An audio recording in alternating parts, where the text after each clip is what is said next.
بسم الله الرحمن الرحیم. سورة البقره له 104 آیت تر 108 آیت. اعوذ بالله من الشیطان الرجیم. یا ایها الذین آمنوا،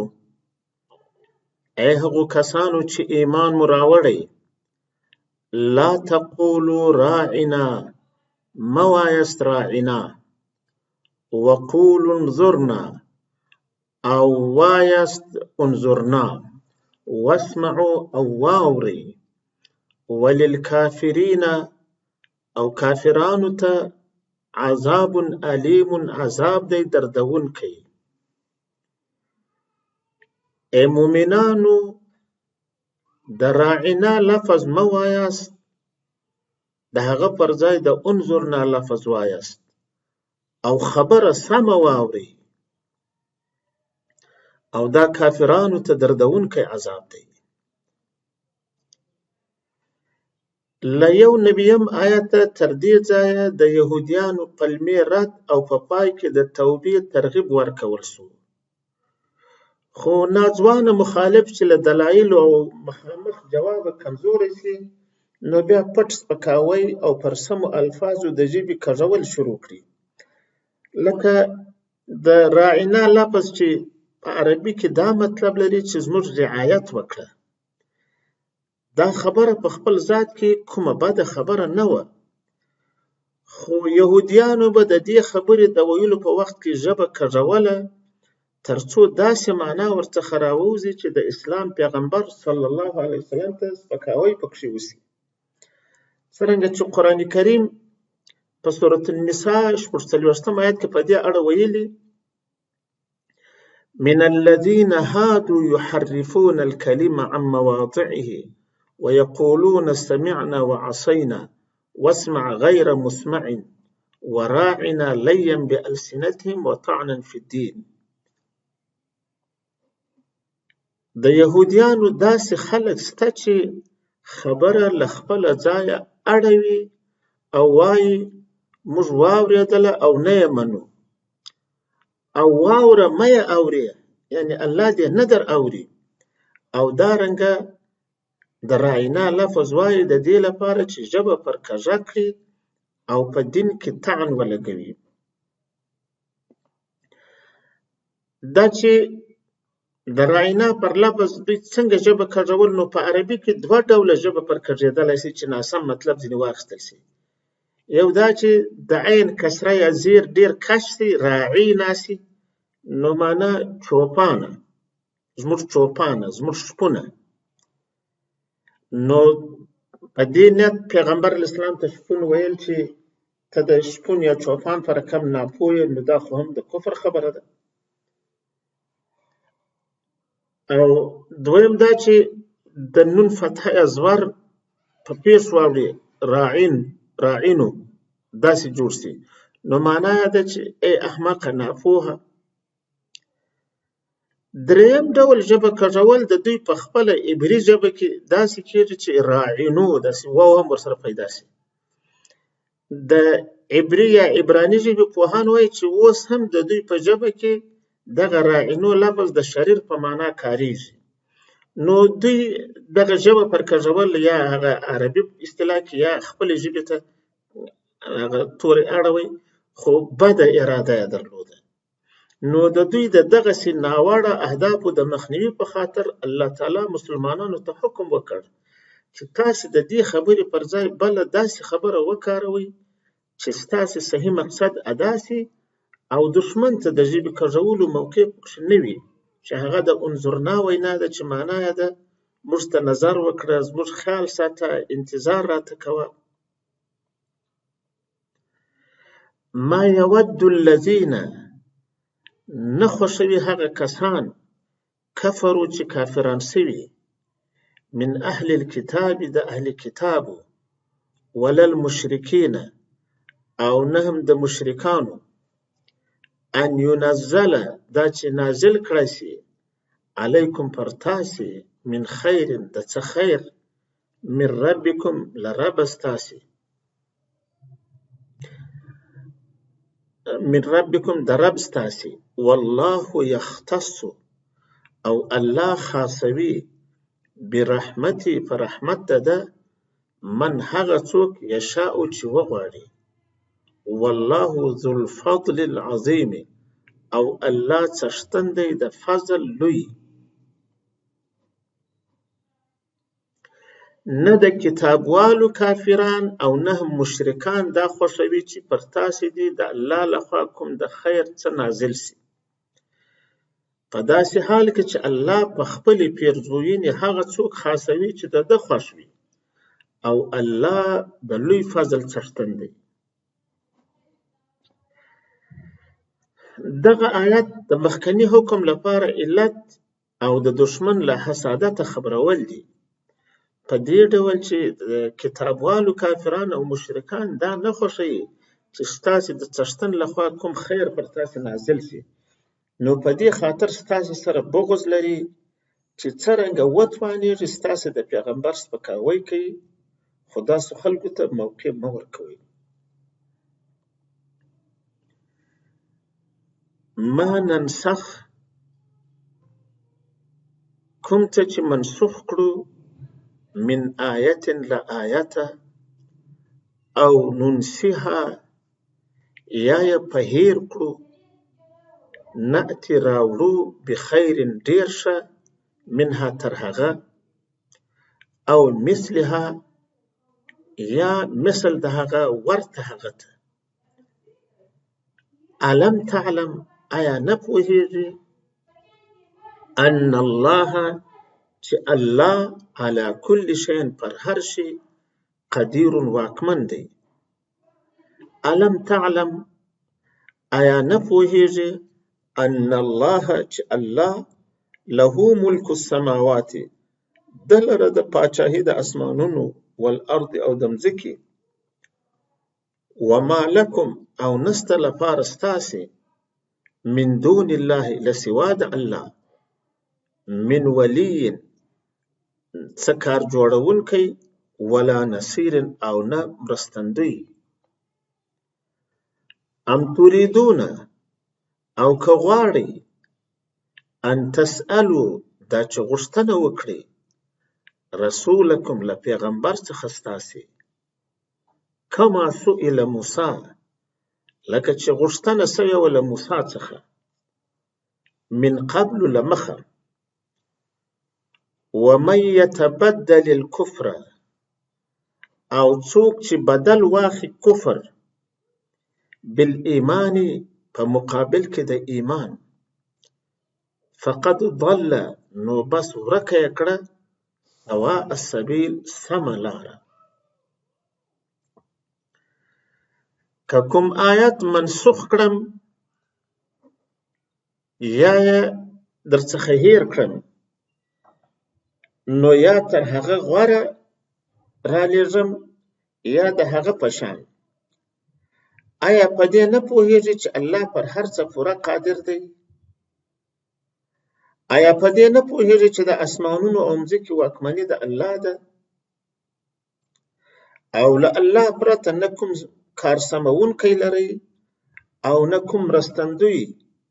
نو ستاسو د مصلحت ټاکنې او پریکړې به دی کوي او که غواړي چې له خپل پیغمبر څخه داسې څه وغواړي چې تر دې د مخه له موسی څخه غوښتل سوي وو او څوک چې د ایمان پر ځای کفر ومني نو بېشکه سمه لاره یې ورکه کړه په تیرو آیتونو کې له قرآن سره د منحرفو کتابوالو یهودیانو او مشرکانو ضدیت بیان شو دوی د خپل ضد په وجه د نسخ مسئله هم پر قرآن د نیوکې په توګه راپورته کوله چې دغه احکام که د الله وي نو ولې بدلیږي راینا ویل تر اوسه ولې حرام نه اوس حرام شو ولې قرآن په بېلابېلو وختونو کې نازلیږي ولې یو ځای غونډ نه نازلیږي لکه څرنګه چې په سورة الفرقان 22 آیت کې بلکې تر دې مخکې په سورة النساء 153 آیت کې هم الله دا خبره کړې وای يسألك أهل الكتاب أن تنزل عليهم كتابا من السماء. اهل کتاب دا غوښتنه در څخه کوي چې پر دوی باندې یو ځای غونډ کتاب له اسمانه را نازل کړي. او دغه خبره بیا سورة فرقان 32 آیت کې هم ده چې وایي وقال الذين كفروا لولا نزل عليه القرآن جملة واحده. کافرانو ویلي چې ولې پر دې پیغمبر یا پر دا سړي چې د دوی په وینا ځان ته پیغمبر وایي ولې پر دې سړي قرآن یو ځای غونډ نه نازلیږي.